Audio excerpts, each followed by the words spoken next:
Quels sont les films qui ont façonné le cinéma d'action depuis les années 2010 ? Quand je vous ai posé la question sur les réseaux sociaux, j'ai eu pas mal de titres cités. Mad Max Fury Road pour les courses-poursuites, Hardcore Henry dans le genre prouesse technique novatrice, la fameuse séquence de l'église dans le premier Kingsman qui était tellement spectaculaire que tout le reste de la franchise semble courir sans succès après une séquence aussi marquante. Ambulance de Michael Bay pour l'utilisation absolument folle des drones, et avec le gain de popularité du cinéma indien de divertissement chez le public occidental, vous avez été plusieurs à me citer également Triple R dans sa surenchère mythologique ou la saga KGF pour sa violence nerveuse ultra immersive. Mais il y a deux titres qui sont revenus le plus souvent. Deux sagas. La première, c'est The Raid de Gareth Evans, et la seconde, John Wick de Chad Stahelski. Et ça tombe bien parce qu'on est sur des films que j'aime énormément et que j'ai une pépite à vous faire découvrir absolument si vous aimez ce genre de cinéma. Mais d'abord, pourquoi The Raid et John Wick ont marqué et influencé le cinéma d'action à ce point ? Je m'appelle Clem, bienvenue dans ce nouvel épisode de Cinéscope. Aujourd'hui, on parle cinéma d'action. Yeah. Yeah. Yeah.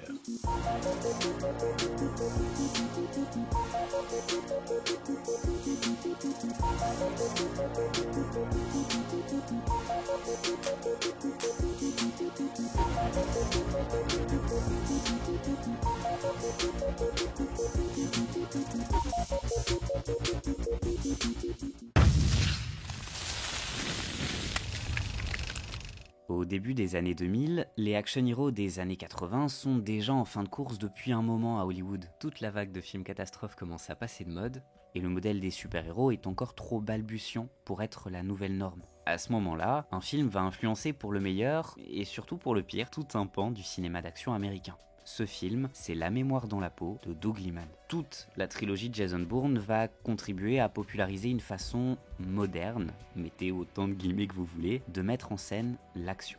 Un découpage extrêmement dynamique, des plans serrés, très courts, une caméra au point qui tremble en permanence, connue sous le doux nom anglais de shaky cam. L'idée est de créer une immersion totale, de traduire la violence, l'instabilité et l'intensité de ce qui se passe à l'écran.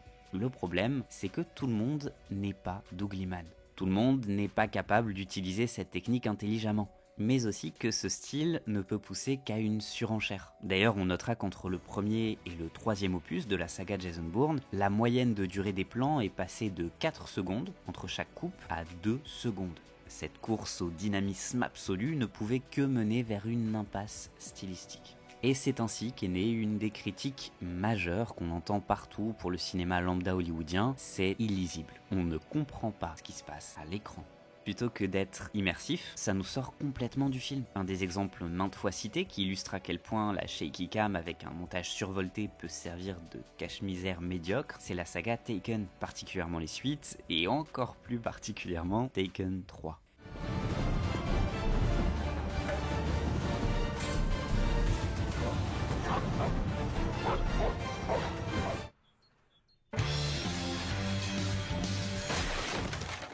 Jusqu'au début des années 2010, cette technique sera la malédiction du cinéma d'action hollywoodien. Les Expendables, les Hunger Games, Elysium, Colombiana, Le Transporteur, on a tous des films qui nous viennent en tête si on parle d'action illisible, mal filmée, mal montée et mal cadrée. Une des raisons qui a poussé ce style à être tant copié, c'est qu'il facilite le fait de cacher les doublures. Typiquement pour les Jason Bourne, pas besoin d'aller chercher un acteur qui est aussi un grand artiste martial. Même Matt Damon peut avoir l'air cool grâce à la magie du montage, et ça, c'est pas peu dire. Matt Damon! Matt Damon! On découpe quasiment chaque coup en 3 plans. L'action, l'impact et la réaction. Ça donne l'illusion du rythme, mais ça cache souvent une chorégraphie de combat franchement banale et peu travaillée. Après cet effet de mode, il fallait bien que des cinéastes talentueux nous montrent la voie à suivre, créer un nouveau modèle permettant de retrouver la fluidité, la lisibilité, bref, une bonne partie de ce qui rend le cinéma d'action bien ficelé, spectaculaire et captivant. C'est dans un tel contexte que 2 films au budget modéré que personne n'attendait vont sortir à 3 ans d'intervalle. 2 franchises qui cumulent 6 films en tout et qui vont transformer le cinéma d'action moderne. Tout d'abord, The Raid de Gareth Evans, sorti en 2011. Sur le papier, le film n'avait rien pour être une sensation internationale. Un cinéaste gallois qui tourne en Indonésie, un film dépassant à peine le $1 million de budget, vraiment, personne n'y croyait. D'ailleurs, Evans avait déjà tourné un film d'action indonésien 2 ans plus tôt, intitulé Meranto, déjà avec l'acteur Iko Uwais, qui serait la tête d'affiche de The Raid, et en dehors d'un public cible ultra passionné, personne n'a été voir le film.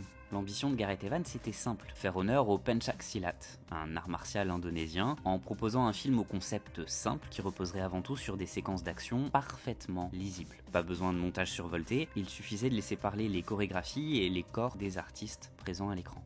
Ainsi, Evans consacrera plus de 8 mois à la pré-production de son film. Les artistes martiaux devaient mémoriser par cœur chaque mouvement, chaque impact, chaque coup. Le tout sera filmé dans un style volontairement quasi documentaire. Pas besoin de faire trembler la caméra à l'extrême, pas besoin de couper toutes les 2 secondes non plus, sans faire dans le plan séquence bavard. Evans laisse respirer son montage. Et souvent, lorsqu'il coupe ou rapproche la caméra, c'est pour montrer un coup plus violent, un effet gore ou quelque chose qui change la dynamique du combat.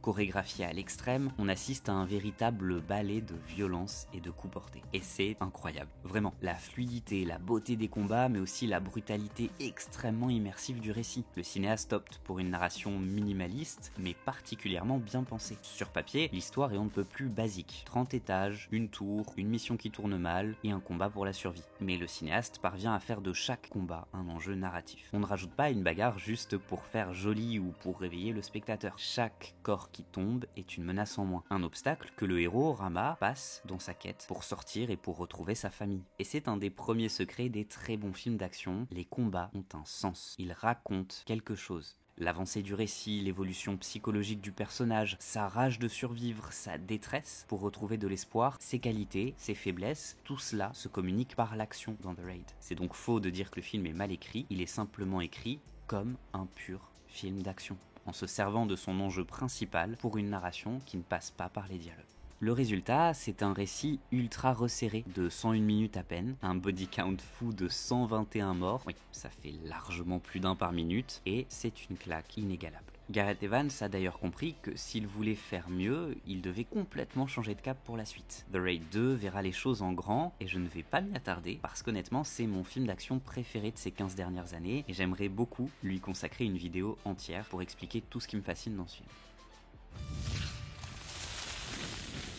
En 2014, Chad Stahelski réalise John Wick, avec l'aide de David Leitch qui ne sera pas crédité en tant que co-réalisateur. Là encore, un concept minimaliste. Un tueur à gages retraité va reprendre du service pour venger le meurtre de son chien. Là encore, un budget modéré pour un film d'action hollywoodien, et là encore, des cinéastes passionnés d'arts martiaux et de chorégraphie. Sous bien des aspects, The Raid et John Wick se répondent l'un et l'autre. Comme pour Gareth Evans, le cinéaste Chad Stahelski rend hommage à des cultures cinématographiques qui le fascinent. Il adapte son montage aux artistes martiaux et les laisse briller à l'écran. Là encore, c'est tout un pan du cinéma asiatique qui constitue l'ADN de son long métrage. Et là encore, on aurait tort de n'y voir qu'une narration bête et caricaturale, là où tout se transmet dans les combats. La gradation dans la difficulté qu'a John Wick à survivre, le héros un peu plus amoché à chaque étape, sa résignation, sa détermination, son processus de deuil, tous les enjeux narratifs et psychologiques sont traduits dans les coups donnés et rendus. Une des différences majeures entre les styles des deux cinéastes, c'est que Gareth Evans voulait apporter quelque chose de complètement novateur, là où Chad Stahelski fait beaucoup plus dans l'hommage et la citation. Autre différence, le goût prononcé qu'a Chad Stahelski pour l'esthétisation poussée à l'extrême. Chez Gareth Evans, tout est immersif. On l'a dit, le style est quasi documentaire. L'image est granuleuse, l'éclairage est sombre, on est dans une tour insalubre, il y a cette illusion de réalisme totalement assumée. Et même dans The Raid 2, qui travaille beaucoup plus son esthétique, on nous plonge quand même dans la terre, dans la poussière ou carrément dans la boue. Evans utilise les éléments. Il aime les décors usés, les corps meurtris, une forme de violence plus crue.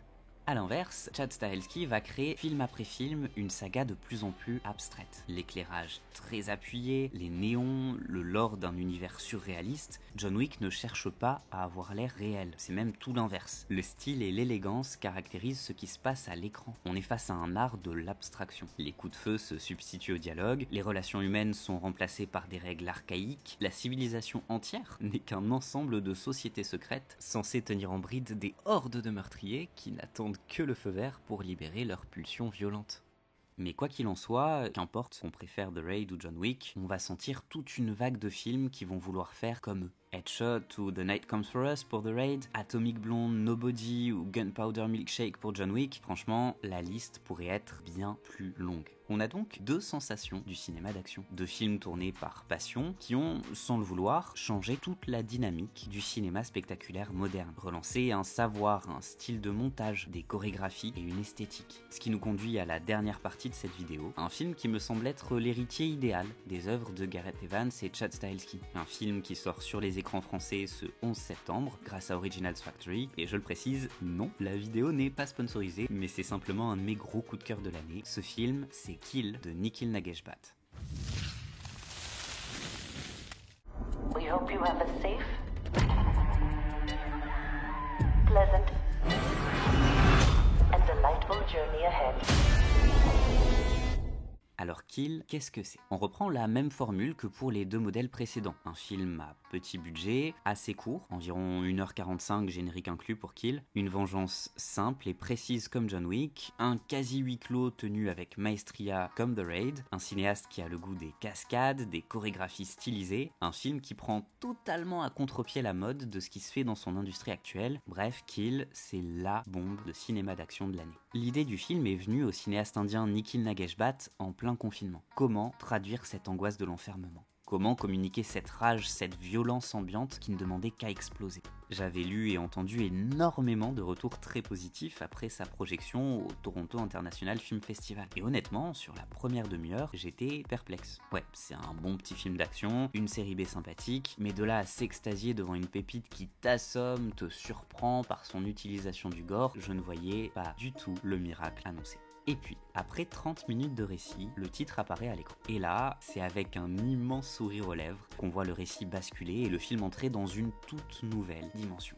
Le travail sur la couleur et l'éclairage évolue progressivement vers quelque chose de plus en plus surréaliste et fou. Le protagoniste passe de simple héros lambda de film d'action à une véritable menace. Vraiment, on frôle la bascule horrifique à plusieurs moments tant il se transforme en boogeyman sadique dans sa quête de vengeance. On en vient presque à avoir peur pour les antagonistes. Comme pour The Raid ou John Wick, on a un cinéaste qui sait parfaitement raconter une histoire par l'action. L'évolution du héros, mais aussi les rapports de force, les conflits de classe sociale, la caractérisation des bandits qui sont tous reconnaissables et identifiables à leur caractère, leur arme ou leur style de combat. C'est une véritable prouesse d'établir autant de personnages avec si peu de dialogue et si peu de narration au sens plus classique du terme.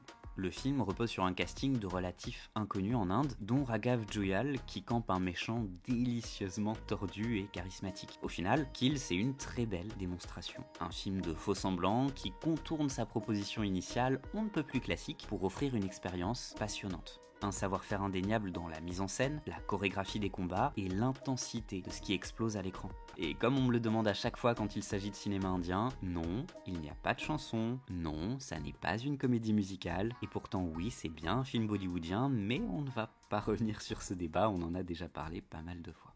D'ailleurs, pour ceux qui aiment le cinéma indien, c'est encore plus passionnant de voir à quel point Kill joue avec les stéréotypes attendus du film classique bollywoodien. Le héros, par exemple, est un membre des forces spéciales, mais Nikhil Nageshbhat ne s'embarrasse pas du sous-texte patriotique associé aux héros militaires de ces dernières années. Ici, c'est avant tout un prétexte pour justifier ses talents au combat. Pas d'ennemis musulmans, pakistanais ou autres, comme Bollywood nous en présente à l'appel ces dernières années pour draguer l'électorat d'extrême droite. Ici, le mal vient de l'intérieur. Il dévore les habitants, les oppose et les détruit. Pas de présentation héroïque du protagoniste non plus. On a l'habitude en Inde à ce que le héros soit glorifié à l'extrême lors de sa première séquence. Ici, il est simplement en retour de mission, comme s'il s'agissait d'un travail banal.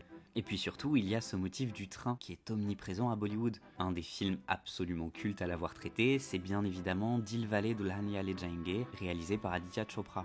Un chef-d'œuvre parmi les chefs-d'œuvre du cinéma romantique. Un film qui offrait un combat final devant un train, avec pour enjeu les retrouvailles du couple que l'on suit depuis le début. Kill reprend même au film de Chopra l'idée d'une romance interdite, le père de la jeune femme étant décidé à tenir un mariage arrangé. Et subitement, on voit comment subvertir tout un pan de la culture cinématographique. Comment se poser une question toute simple. Et si ce lieu commun, romantique, noble, virait au thriller, puis au film d'action ultra-violent? Ou comment pervertir une tradition narrative que le public connaît depuis des décennies. C'est pour ces raisons et tant d'autres que je trouve Kill particulièrement malin et créatif, en plus d'être une bonne grosse claque de film d'action. Si vous aimez le cinéma agressif, captivant, qui vous en met plein la vue sans interruption, Kill est fait pour vous. Et si vous avez des a priori sur le cinéma d'action indien, ou le cinéma indien en général, et bien là encore, Kill est fait pour vous. Prenez le risque de renverser vos préjugés, je vous jure, ça en vaut largement la peine. Et quand vous l'aurez vu, n'oubliez pas qu'il y a énormément de perles à découvrir de ce côté du cinéma. Merci d'avoir regardé cette vidéo jusqu'au bout, j'espère qu'elle vous aura plu. Si vous avez l'occasion de voir Kill au cinéma, n'hésitez pas à me dire ce que vous en pensez en commentaire, et on se dit à très bientôt pour une nouvelle vidéo.